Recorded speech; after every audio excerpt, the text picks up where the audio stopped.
Hello student, स्वागत है आपका एस के क्लासेस मुरसान में। तो आज मैं आपके लिए बहुत ही ज़बरदस्त वीडियो लेकर आया हूं, जिसके अंदर आज हम question number 7 from the NCERT book exercise 9.1 question number 7 करने वाले हैं। तो सबसे पहले क्या होगा, हम क्वेश्चन को रीड करेंगे। हमेशा की तरह आपकी स्क्रीन पर क्वेश्चन आएगा, आप वहां से रीड करेंगे। आइए स्टार्ट करते हैं। देखो, बड़े ध्यान से आपको क्वेश्चन को रीड करना है। और जैसा कि आपको पता है, इस वाले चैप्टर में आपका फिगर बनाना बहुत ज़्यादा इम्पोर्टेंट है। अगर तुम डायग्राम यानी कि फिगर अच्छे से ड्रॉ कर लेते हो तो क्वेश्चन भी आपको बहुत आसान लगेगा। ठीक है। From a point on the ground, ground पर कोई एक पॉइंट है, वहां से फ्रॉम लगा हुआ है ना। From a point on the ground, ground के किसी पॉइंट से the angle of elevation, the angle of elevation of the bottom and the top of A transmission tower, एक ट्रांसमिशन टावर के बॉटम का और टॉप का एंगल ऑफ एलिवेशन बन रहा है। जो टावर फिक्स है at the top of the 20 meter high building. जो टावर है वो किस पे फिक्स है, किस पे लगा हुआ है, एक 20 मीटर ऊंची बिल्डिंग पर। ठीक है। आर 45 एंड 60 डिग्री, बॉटम के साथ 45 डिग्री बना रहा है और टॉप के साथ 60 डिग्री बना रहा है। Find the height of the tower, tower की हाइट पूछी गई है। ठीक है। देखो, सबसे पहले हम क्या करेंगे, फिगर ड्रॉ करेंगे, अच्छे से समझिए। देखो उसने क्या कहा है। पहले तो उसने बोला है कि एक बिल्डिंग है, बिल्डिंग जो है 20 मीटर टॉल है।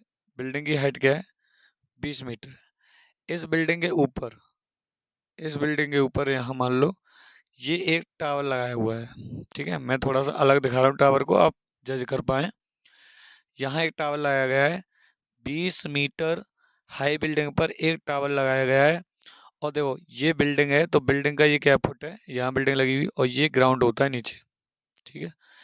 इस ग्राउंड के किसी एक पॉइंट से, यहाँ से इस पॉइंट से मान लो, उस टावर के बॉटम का, इस टावर की बात कर रहा है, इस टावर की जो बिल्डिंग पे लगा है टावर, ये है टावर।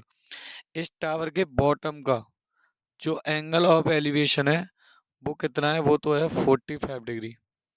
और इसी पॉइंट से इस टावर का जो टॉप है उसका एंगल कितना है, वो है आपका 60 डिग्री। Is that clear. यही बोला गया है एग्जैक्ट। जितना अच्छे से आप फिगर बना लोगे उतना ही आसान आपके लिए क्वेश्चन हो जाएगा। Is that clear. अब आपसे पूछा गया है कि हाइट ऑफ द टावर बता दो। देखो इनका नामकरण कर लो, ए मान लो, इसको बी मान लो, सी मान लो और इसको डी मान लो। ठीक है। आपसे क्या पूछा गया है, ए बी की हाइट पूछी गई है, क्योंकि ए बी ही तो रिप्रेजेंट कर रहा है टावर को। तो लेट कर लो,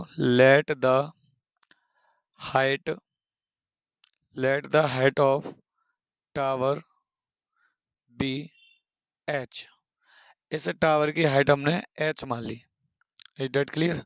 टावर की हाइट क्या मान लिया, एच मान लिया साहब।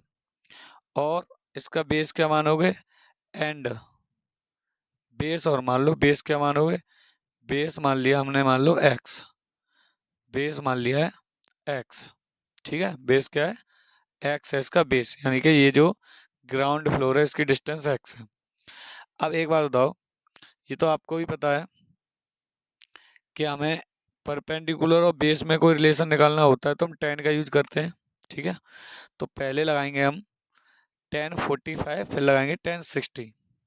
आप चाहो तो पहले 1060 लगा लो, फिर 1045 लगा लो, दोनों को एक एक बार लगाना है। ठीक है। In triangle B C D, क्योंकि देखो 1045 ट्रायंगल बी सी डी में लगेगा। Is that clear. 1045 triangle B C D में लगेगा, तो लगा लो 1045 इक्वल टू, देखो एक चीज ध्यान रखना, 45 डिग्री के लिए बेस इतना ही है, 60 डिग्री के लिए भी बेस सेम है, पर दोनों के लिए हाइट चेंज हो जाएगी। 45 डिग्री वाले के लिए हाइट कितनी है, बी सी हाइट का काम कर रही है। 60 डिग्री के लिए हाइट पूरी काम कर रही है, ए से लेके सी तक, यानी H+20। ये चीज ध्यान रखना। तो 1045 के लिए हाइट है 20 और बेस है एक्स। 1045 की वैल्यू 1 होती है, तो 20/x, यहाँ से x बराबर आ गया 20 मीटर। ठीक है। एक्स की वैल्यू कितनी आ गई 20 मीटर। इसको चाहो तो आप इक्वेशन फर्स्ट का नाम दे सकते हो अगर तुम चाहते हो तो। आइए आप क्या करेंगे, इन ट्रायंगल, आप ट्रायंगल लो बड़ा वाला ACD, और इसमें लगानी है आपको 1060। 1060 क्या होती है, हाइट। हाइट कितनी है 1060 के लिए, h प्लस 20 पूरी हाइट है, अपॉन में बेस क्या है, बेस तो x ही है, ठीक है। 1060 की वैल्यू होती है √3 h plus 20 upon x, cross multiply करोगे तो h प्लस 20 बराबर √3x आ जाएगा, ठीक है। Is that clear. अब क्या करना है, हमें h निकालनी है, तो यहाँ x की वैल्यू लगा दो फ्रॉम द इक्वेशन फर्स्ट। तो फ्रॉम द इक्वेशन फर्स्ट,